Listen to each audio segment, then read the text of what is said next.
Praise the Lord. கர்த்தருக்கு ஸ்தோத்திரம். இன்றைய வசனம்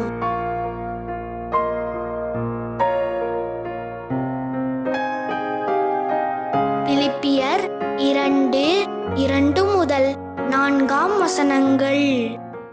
நீங்கள் ஏக சிந்தையும் ஏக அன்புமுள்ளவர்களாயிருந்து இசைந்த ஆத்துமாக்களாய் ஒன்றையே சிந்தித்து என் சந்தோஷத்தை நிறைவாக்குங்கள். ஒன்றையும் வாதினாலாவது வீண் பெருமையினாலாவது செய்யாமல் மனத்தாழ்மையினாலே ஒருவரையொருவர் தங்களிலும் மேன்மையானவர்களாக எண்ணக் கடவீர்கள். அவனவன் தனக்கானவைகளையல்ல பிறருக்கானவைகளையும் நோக்குவானாக.